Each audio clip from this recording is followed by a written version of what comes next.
ভাইরা আমার দেখেন, এখানেই সিয়ামকারীর গুরুত্ব শেষ না। রাসূলুল্লাহ সাল্লাল্লাহু আলাইহি ওয়াসাল্লাম অন্য একটা হাদিসে বলেন, সিয়ামকারীদেরকে আল্লাহ তাআলা কি পুরস্কৃত করবেন। আল্লাহ তাআলার কাছে এই সিয়ামকারী কতটা পছন্দনীয় ব্যক্তি। গোটা পরিবার, গোটা সমাজ আপনাকে জানছে আপনি সিয়াম রেখেছেন, আপনি একজন রোজাদার, কিন্তু আপনি গোপনে গোপনে কিন্তু আপনি খেতে পাচ্ছেন, ছাড়তে পাচ্ছেন। আলহামদুলিল্লাহ, আলহামদুলিল্লাহ নাহমাদুহু ওয়া নাস্তাঈনুহু ওয়া নাস্তাগফিরুহু ওয়া নু'মিনু বিহি ওয়া নাতাওয়াক্কালু আলাইহি ওয়া নাউযু বিল্লাহি মিন শুরুরি আনফুসিনা ওয়া মিন সাইয়্যাতি আমালিনা মান ইয়াহদিহিল্লাহু ফালা মুদিল্লা লাহু ওয়া মান ইউদ্লিলহু ফালা হাদিয়া লাহু ওয়া নাশহাদু আল লা ইলাহা ইল্লাল্লাহু ওয়াহদাহু লা শারীকা লাহু ওয়া নাশহাদু আন্না সাইয়্যিদানা ওয়া নাবিয়্যানা ওয়া হাবিবানা ওয়া মাওলানা মুহাম্মাদান আবদুহু ওয়া রাসূলুহু আল্লাযী আরসালাহু বিল হাক্কি বাশীরাও ওয়া নাযীরা।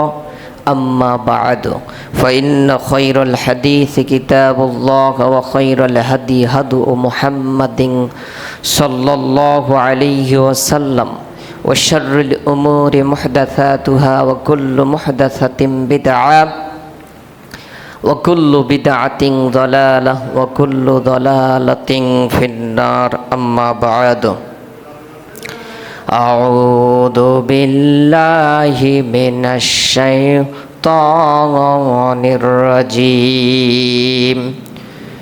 বিসমিল্লাহির রাহমানির রাহিম।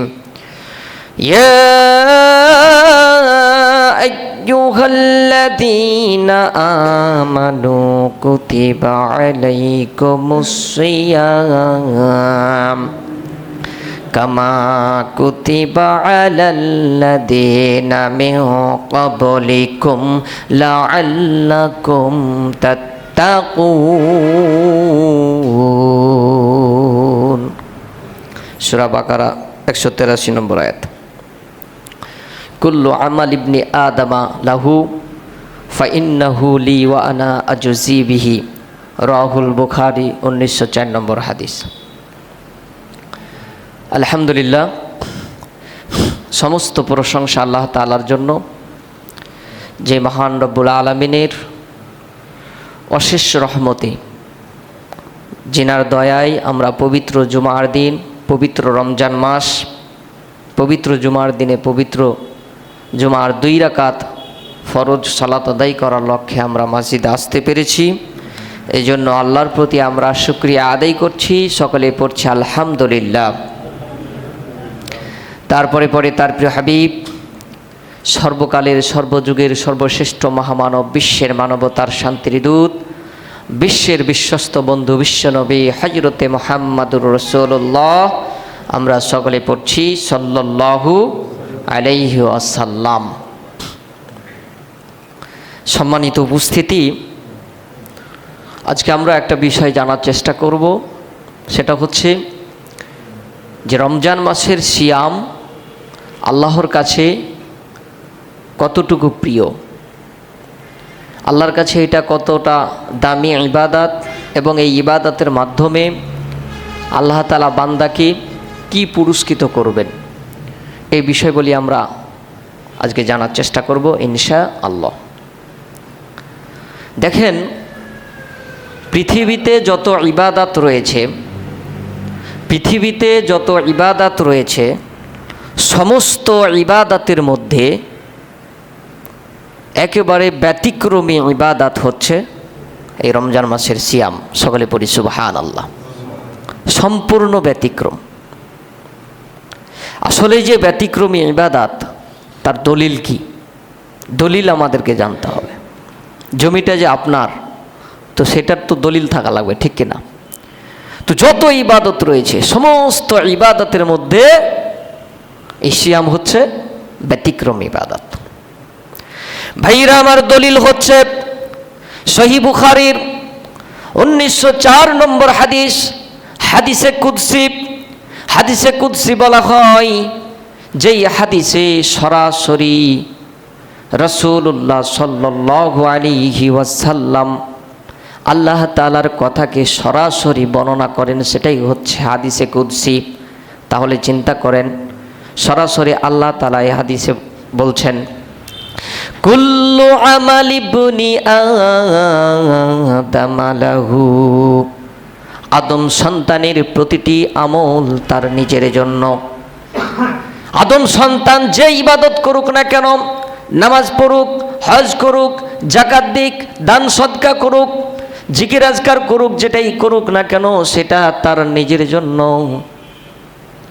এই কথাটা আল্লাহ তাআলা বললেন, ইল্লা সাওম, কিন্তু সিয়াম ব্যতীত। সুবহানাল্লাহ বলেন। ফাইন্নাহু লি, নিশ্চয় তা শুধু আমার জন্য। তা বলতে সিয়াম, সিয়াম শুধু আমার জন্য, আল্লাহ এই কথা বলছেন। ওয়া আনা আজজি বিহি, আর এর প্রতিদান আমি আল্লাহ তাআলা রব্বুল আলামিন আমার বান্দাকে আমি নিজের হাতে দেব। সুবহানাল্লাহ পড়েন। সহিহ বুখারীর 1904 নম্বর হাদিস, হাদিসে কুদসি, সরাসরি আল্লাহর বাক্য, রাসূলুল্লাহ সাল্লাল্লাহু আলাইহি সাল্লাম বর্ণনা করছে। সম্মানিত দিনী ভাইয়ের আমার, তাহলে সিয়াম কতটা গুরুত্বপূর্ণ, কতটা ব্যতিক্রমী ইবাদত আপনি চিন্তা করুন। যে যত আমল রয়েছে সমস্ত আমল কি বান্দার নিজের জন্য, আর সিয়াম শুধুমাত্র একটা আমল, এই আমলটা আল্লাহর জন্য, আর এর প্রতিদান আল্লাহ নিজেই দিবে। যত আমল আমরা করছি, এই সমস্ত আমলের কি বেনিফিট, এর প্রফিট কি, এটার কিন্তু পরিমাণ বলা হয়েছে। কি পুরস্কৃত করবেন এটা বলা হয়েছে, কতটুকু সওয়াব হবে বলা হয়েছে। কিন্তু এই সিয়ামের আল্লাহ যে কি দিবে এটা কিন্তু বলেননি তিনি। তিনি নিজের হাতে রেখেছেন, তিনি নিজের হাতে বান্দাকে দিবেন। সুবহানাল্লাহ পড়েন। আপনি চিন্তা করতে পারেন কারণ কি? কারণ হচ্ছে, দেখেন, আপনি নামাজ পড়বেন, সালাত আদায় করবেন, হজ করবেন, আরও যেগুলো ভালো আমল আছে করবেন, এগুলো আপনি লোক দেখানোর জন্য করতে পারবেন। আপনি নামাজ পড়েন না, আপনার বাড়িতে লোকজন এসছে, আপনি মান সম্মান রক্ষার্থে আপনি নামাজটা পড়তে পারবেন। আপনি লোক দেখানোর জন্য নামাজটা পড়তে পারবেন, বা আপনাকে মানুষ বলবে আপনি নামাজি। সওয়াব হবে না হবে ওটা পরের হিসাব, ওটা আপনি চিন্তা করেন না।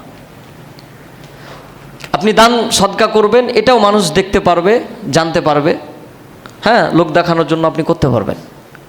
কিন্তু এই সিয়াম একমাত্র এটাই ইবাদত যেটা আপনি লোক দেখানোর জন্য করতে পারবেন না। সুবহানাল্লাহ বলেন। লোক দেখানোর জন্য করতে পারবেন না কিভাবে? দেখেন, যে আপনি সিয়াম, আপনি শুভে সাদেকের পূর্ব পর্যন্ত, মানে হ্যাঁ, শুভ সাদেক থেকে শুরু করে সূর্যাস্ত পর্যন্ত, তা আপনি সেহেরি খেলেন। তা আপনি দেখেন এই সারাটা দিন সমস্ত খানা পিনা এই সেই থেকে তো আপনাকে বিরত থাকতে হবে নাকি? এটাই হচ্ছে নিয়ম। তা আপনি এই সারাটা দিনের ভিতরে আপনি ইচ্ছা করলে আপনি গোপনে পানি পান করতে পারবেন, খাবার গ্রহণ করতে পারবেন। যারা বিড়ি টিড়ি খান, 2-3টা টান আপনি গোপনে দিয়ে দিতে পারেন টয়লেটে, যে কে দেখতে পাইছেন নাকি বলছেন? কেউ জানতে পারবে না, শুধুমাত্র আল্লাহ তাআলা জানবে নাকি বলছেন? তো আপনি যে সিয়াম রেখেছেন, আপনি যে রোজা রেখেছেন, এটা মানে আপনি রোজাটা ছেড়ে দিয়েছেন, এটা শুধুমাত্র আল্লাহ জানছে আর আপনি জানছেন। আর আপনার পরিবার, আপনার সমাজ, গোটা দেশের লোক জানছে যে কলিমউদ্দিন সাহেব রোজা রাখছে, রোজাদার মানুষ, ঠিক কিনা? কথা বলেন। গোটা পরিবার, গোটা সমাজ আপনাকে জানছে আপনি সিয়াম রেখেছেন, আপনি একজন রোজাদার। কিন্তু আপনি গোপনে গোপনে কিন্তু আপনি খেতে পাচ্ছেন, ছাড়তে পাচ্ছেন। কিন্তু দেখেন, যারা রোজা রাখে, যারা সিয়াম রাখে আল্লাহর নৈকট্য লাভের উদ্দেশ্যে, তারা কিন্তু চাইলে গোপনে খেতে পারে না, আর খেতে পারে না, ওটা হচ্ছে সিয়াম। সুবহানাল্লাহ বলেন। আর যেটা খায় ওটা কি সিয়াম? সিয়াম না। আর এইখানেই আল্লাহ তাআলা বেশি খুশি হন যে আমার বান্দা খেতে পারবে, খাবার গ্রহণ করতে পারবে, তারপরেও সে খাবার গ্রহণ করছে না, তৃষ্ণার্ত, পানি পান করছে না। আপনার স্বামী স্ত্রীর যে ভালোবাসা আদান প্রদানের মাধ্যমে যে আপনি মানসিক প্রশান্তি উপলব্ধি করেন, সেটা থেকেও আপনি নিজেকে একেবারে বিরত রাখছেন, পরিপূর্ণরূপে নিয়ন্ত্রণ করছেন। তাহলে এই যে তাকওয়া, এই যে আল্লাহ ভীতি, এই যে আল্লাহর ভয়, এই ভয়ে আপনি করছেন না যে আপনার কি রোজাটা ভেঙে যাবে। এই গোপনীয়তা আপনি কি করছেন? আপনি রক্ষা করছেন। আর এইখানে আল্লাহ তাআলা খুশি হয়ে আল্লাহ তাআলা বলছেন যে এই সিয়ামই একমাত্র ইবাদত, যেই ইবাদতের প্রতিদান আমি আল্লাহ তাআলা নিজ হাতে বান্দাকে দেব। সুবহানাল্লাহ বলেন। সম্মানিত দিনী ভাইরা আমার, আসলেই বাস্তব কথা। আমাদের সুযোগ আছে, তারপরেও কিন্তু আমরা সিয়াম ভাঙ্গি না। কারণ আমরা জানি সিয়াম ভাঙলে কি হবে? সিয়াম আর হবে না। এই সিয়ামের জন্য অনেক সংগ্রাম করতে হয়, অনেক সাধনা করতে হয়, অনেক পরিশ্রম করতে হয়। সারাটা দিন আপনি সিয়াম রেখে সারাদিন আপনি পরিশ্রম করছেন, ক্লান্ত ক্ষুধার্ত, তারপরেও আপনি সিয়াম ছাড়ছেন না, মানে এটা সাধনা না? অনেক বড় সাধনা। আপনি খারাপ কথা মুখ দিয়ে বের হচ্ছে, তর্ক বিতর্ক করতে যেও আপনি খারাপ কথাটা বের করছেন না, আপনি নিজেকে নিয়ন্ত্রণ করছেন।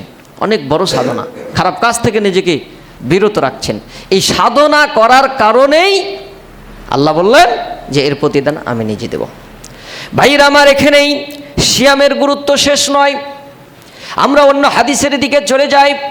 সহিহ বুখারীর 1896 নম্বর হাদিসে নবীজি সাল্লাল্লাহু আলাইহি ওয়াসাল্লাম কি বলেন দেখেন, ফাখুলুফু ফামিস সাইমি লা খুলুফু ফামিস সাইমি, রোজাদারের মুখের গন্ধ, সিয়াম পালনকারীর মুখের গন্ধ, আতিয়াবু ইনদাল্লাহ, আল্লাহর নিকট এত এত বেশি প্রিয়, মিন রিহিল মিসকি, যা মিশকের সুঘ্রাণের চেয়েও উত্তম।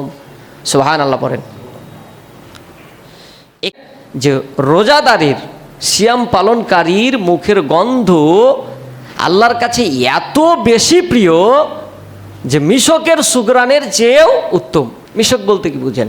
মিশক হচ্ছে এক ধরনের সুঘ্রাণ, এত দামি, এত উৎকৃষ্ট সুঘ্রাণ যা পৃথিবীর ভিতরে একটা। পৃথিবীতে সবচেয়ে উৎকৃষ্ট দামি সুঘ্রাণ যেটি, সেটি হচ্ছে মিশক। এই মিশকের সুঘ্রাণের চেয়েও উত্তম বলা হয়েছে, মানে তার সমান বলা হয়নি। আপনার আমার মুখের গন্ধ সাধারণত আমরা কি, আপনার আমার কাছে প্রিয়? প্রিয় না। কিন্তু এখানে প্রিয় কার মুখের গন্ধর কথা বলা হয়েছে? যিনি রোজা রাখেন, মানে রোজাদারের মর্যাদা সম্মান বৃদ্ধি করার জন্য কি রাসূলুল্লাহ সাল্লাল্লাহু আলাইহি ওয়াসাল্লাম এই কথা বলেছেন। তাহলে দেখেন যে রোজাদার ব্যক্তি আল্লাহর কাছে কতটা প্রিয়, কতটা প্রিয় হলে রাসূলুল্লাহ সাল্লাল্লাহু আলাইহি ওয়াসাল্লাম এই কথা বলেন। তারপরেও দুঃখজনক হলেও সত্য ভাইয়ের আমার, এত ফজিলতপূর্ণ হওয়ার পরেও, এত গুরুত্বপূর্ণ হওয়ার পরেও আমরা কি অনেকেই আছি যে এই সিয়ামের প্রতি অবহেলিত, সিয়ামের প্রতি গুরুত্ব দেই না।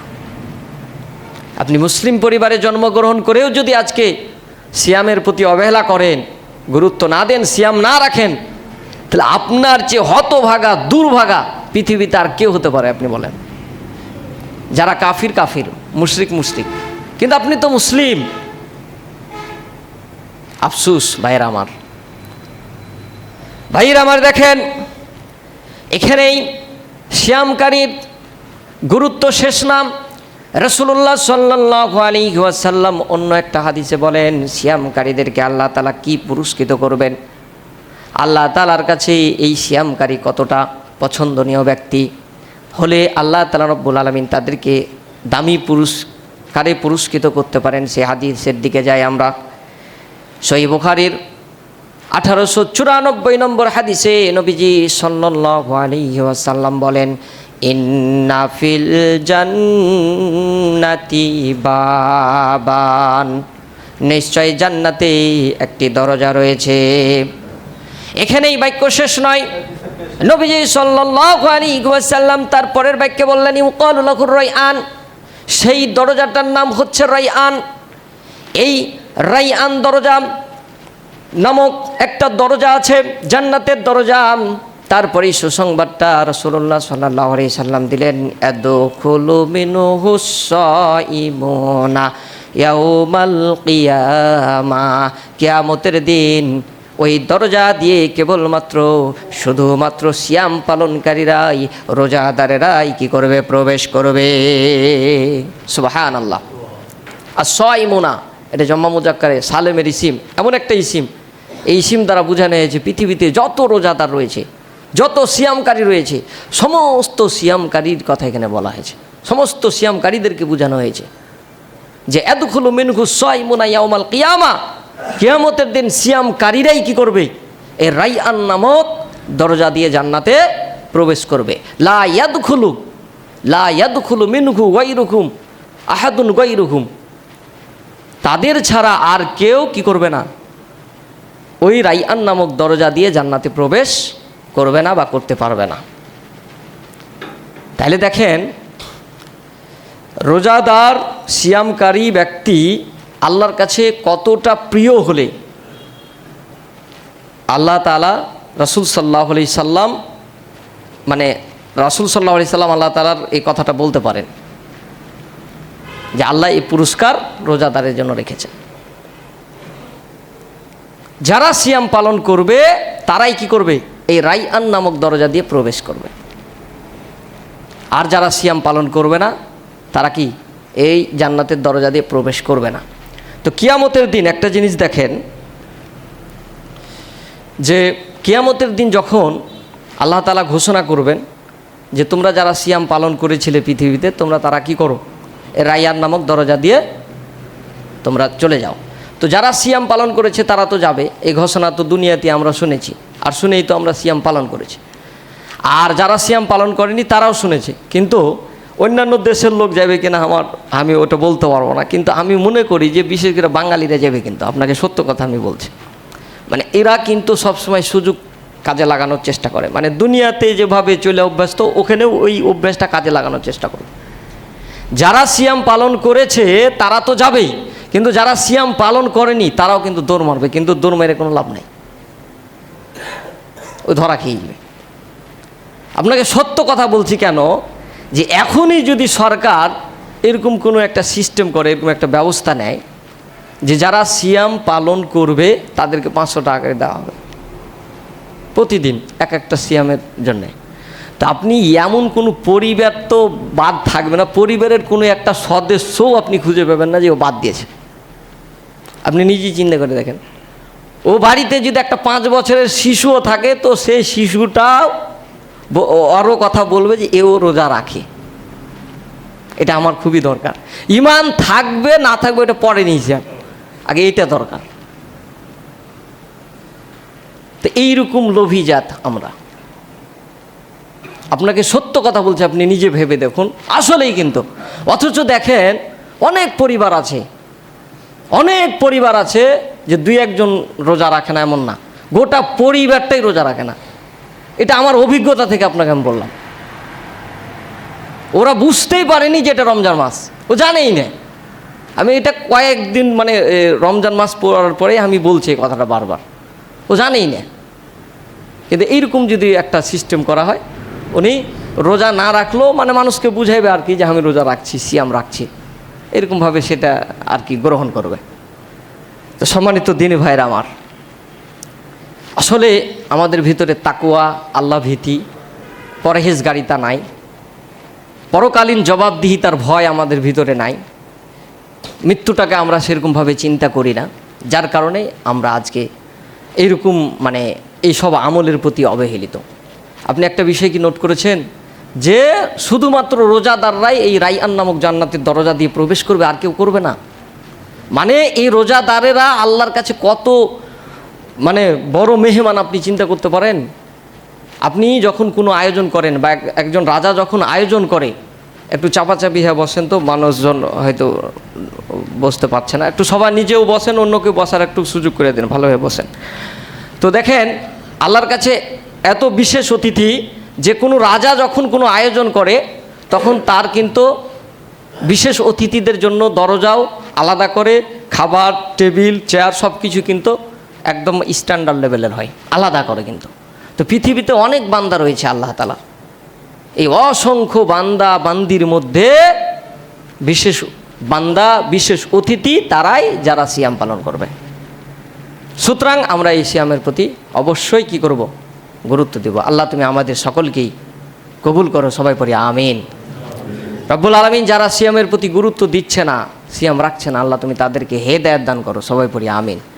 তারাকে পরিবর্তন করো, সবাই পড়ি আমিন। সম্মানিত দিনী ভাইরা আমার, আমরা এখন জানার চেষ্টা করব যে এই রমজান মাস, দেখেন এত গুরুত্বপূর্ণ একটা মাস, এই মাসে আমলগুলি আসলে কোন আমলগুলি আমাদের করা দরকার। দেখেন সর্বপ্রথম আমল হচ্ছে রমজান মাসের সিয়াম পালন করা, এটা হচ্ছে সর্বপ্রথম আমল, এটা হচ্ছে ফরজ, এটা আদায় করতেই হবে। আর 2 নম্বর আমল হচ্ছে তারাবির সালাত আদায় করা। দুঃখজনক হলেও সত্য, 2-1 দিন প্রথম যখন আপনার তারাবি প্রথম দিন যখন পড়লাম, মানে এইরকমভাবে পর্যায়ক্রমে 2-4-5 দিন মানে মোটামুটি এসছে, এই তারাবির প্রতি গুরুত্ব দিয়েছে। কিন্তু আস্তে আস্তে স্লো হতে হতে মানে এমন হয়েছে যে মানে তারাবিতে মানে সেরকম আর লোক খুঁজেই পাওয়া যাচ্ছে না, এরকম মনে হচ্ছে, মানে কম এক কথাই বলা যায়। হ্যাঁ, তো দেখেন আমরা কিন্তু ওই যে ফসলা মশালা গ্রহণ করি, মানে আমরা কিন্তু করি এটাকে আমরা জানার চেষ্টা করি, আলেম ওলামার কাছ থেকে ফতোয়া নেওয়ার চেষ্টা করি যে কোনো মানে ফাঁকফুক আছে নাকি, যে তারাবিটা কোনো রকম ছাড়া যায় নাকি। হ্যাঁ, দিয়ে এই সমস্ত প্রশ্ন আমরা কিন্তু করি আলেম ওলামাকে, এটা আমরা কিন্তু দেখতে পাই, জানতে পারি, শুনতে পারি। হ্যাঁ, শুনতে পাই যে আসলে একটা মানুষ সিয়াম রাখছে সারাদিন, তো সে মানুষটি যদি তারাবি না পড়ে তার সিয়াম হবে কিনা। দেখেন এই চিন্তাটা আপনার কেন আসবে? অন্য মাসে কি তারাবি আছে আপনি বলেন? অন্য মাসে তো তারাবি নাই, তো সিয়ামের জন্যই তারাবি। আপনি এটা বাহ্যিকভাবে আপনি চিন্তা করেন, সিয়ামের জন্যই তারাবি, নাকি রমজান মাস বলি তো তারাবি, তাহলে তো অন্য মাসে তারাবি নাই। তাহলে আপনি সিয়াম রাখতে পারছেন, কত সাধনা সিয়ামের জন্য, সারাটা দিন আপনি মানে কি সব কিছু থেকে, খাবার গ্রহণ করা থেকে ইত্যাদি থেকে আপনি বিরত রাখছেন, এত এত পরিশ্রমের মধ্য দিয়েও আপনি সিয়াম ভাঙছেন না, এটা সাধনা, অনেক বড় সাধনা সারাদিন। আর এই তারাবির সালাত আদায় করতে আপনার কতক্ষণ সময় লাগবে? আমি যেভাবে পড়াচ্ছি 45 মিনিট 40 মিনিট এরকম সময় লাগছে, তো আর কেউ হয়তো 10 মিনিট বেশি লাগে, সর্বোচ্চ 1 ঘন্টা নাকি বলছেন। তো 1টা ঘন্টার জন্য আপনি এটা কি করছেন, ফাঁকি দেওয়ার চেষ্টা করছেন। তো ফতোয়া কি, যে সিয়াম যদি রাখেন সিয়াম হবে, সিয়াম আলাদা তারাবি আলাদা, একটার সাথে আর একটার কি আলাদা আলাদা সম্পর্ক। তবে এই তারাবি হচ্ছে সুন্নাতে মুআক্কাদা। দেখেন 2টা হাদিস আমি বলবো, কোনটার গুরুত্ব কতটুকু আপনি কমাইতে পারবেন না। যেমন মান সামা রমাদানা ঈমানা ওয়া ইহতিসাবান গুফিরা লাহু মা তাকদ্দামা মিন জামবি, এটা হচ্ছে আপনার সিয়ামের গুরুত্ব বলা হয়েছে, যে কোনো ব্যক্তি যদি আল্লাহর নৈকট্য লাভের উদ্দেশ্যে কি করে, রমজান মাসের সিয়াম সাধনা করে, সিয়াম পালন করে, তো তাহলে তার পূর্ববর্তী ও পরবর্তী গুনাহ মাফ হয়ে যাবে। সুবহানাল্লাহ বলেন। এটা হচ্ছে হাদিস, সহিহ বুখারীর হাদিস। এবং আবার তার পরের হাদিসই বলছে তারাবি সম্পর্কে, মাং কমা, ওখানে হচ্ছে মাং সমা আর এখানে হচ্ছে মাং কমা।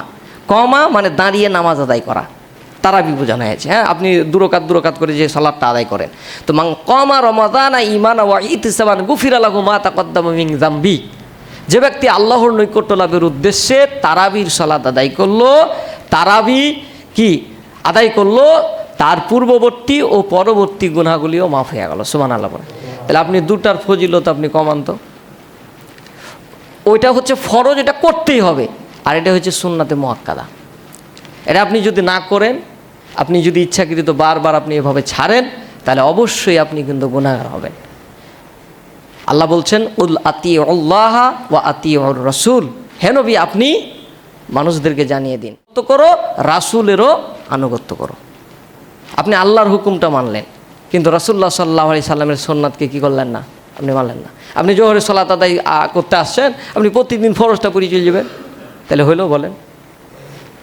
সুন্নাতের প্রতিও গুরুত্ব দিতে হবে, ফরজ তো করতে হবে, কিন্তু সুন্নাতের প্রতিও গুরুত্ব দিতে হবে। মান আহাব্বা সুন্নতি ফাকাদ আহাব্বানি ওয়া মান কানা মাই ফিল জান্নাহ, এটা রাসূল সাল্লাল্লাহু আলাইহি সাল্লামের হাদিস, যে ব্যক্তি আমার সুন্নাতকে মহব্বত করবে, ভালোবাসবে, সে ব্যক্তি আমার সাথে জান্নাতে প্রবেশ করবে। সুবহানাল্লাহ পড়েন।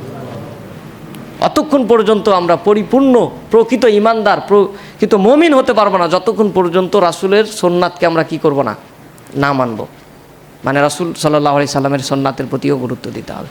তো সুতরাং যেহেতু তারাবির সালাত আদায় করলে আপনার পূর্ববর্তী পরবর্তী গুনাহ মাফের কথা বলা হয়েছে, মানে অনেক ফজিলত, অনেক দামি কথা, যা এর চেয়ে দামি কথা আর কি হতে পারে। আপনি আমি 11টা মাস যে পাপ করি, যে গুনাহ করি, হ্যাঁ, সাধারণত সগীরা যে গুনাহগুলি হয় মাফের যোগ্য, এই সমস্ত গুনাহগুলো এই তারাবির সালাত আদায় করলে অটোমেটিক্যালি মাফ হয়ে যাবে। তাহলে আপনি 1 ঘন্টা কেন সময় দিতে পারবেন না? 1 ঘন্টা যদি আপনি মন করেন যে আমি দিব, অবশ্যই আপনি পারবেন। যারা সিয়াম রাখছে দেখেন, ওদের কাছে কোনো ব্যাপার নাই, ও পাচ্ছে, ও অভ্যাস হয়ে গেছে, ও মানে সিয়াম না রাখলে ওকে ভালো লাগবে না। আর আপনি যে রাখছেন না, এই জন্য আপনাকে ভালো লাগে না। কারণ আমরা অভ্যাসের অভ্যাসকে আমরা দাসে পরিণত করি। অভ্যাসে আমরা মানে আমরাই কি ওর কাছে দাস হয়ে যাই। আপনি সকালবেলায় দোকানে যাচ্ছেন, তো আপনি সকাল হইলেই দোকানে না গেলে আপনার মনটা ছটপট ছটপট করবে, ভালো লাগবে না, মানে আপনার অভ্যাস হয়ে গেছে। যারা সিয়াম রাখেননি তওবা করুন, সিয়াম রাখা শুরু করুন, রোজা রাখুন, দেখেন আপনার অভ্যাস হয়ে যাবে, আপনাকে ভালো লাগবে, আপনি মানসিকভাবে প্রশান্তি পাবেন ইনশাআল্লাহ। আপনাকে ভালো লাগবে যে আমি আল্লাহর এই বিধানকে আমি মানতে পারছি, যা হোক মরার জন্য আমার একটা যে প্রস্তুতি সেটা আমার হচ্ছে, আলাদা একটা শান্তি পাবেন। আপনি খেয়াল করে দেখেন সম্মানিত দিনী ভাইরা আমার। যা হোক এই অনুরোধ করেই আমি আমার আলোচনার সমাপ্তি ঘটাচ্ছি। সুবহানাকা আল্লাহুম্মা ওয়া বিহামদিকা আশহাদু আল্লা ইলাহা ইল্লা আনতা আস্তাগফিরুকা ওয়া আতুবু ইলাইক। আসসালামু আলাইকুম ওয়া রাহমাতুল্লাহ। 1 মিনিট ওয়েট করুন।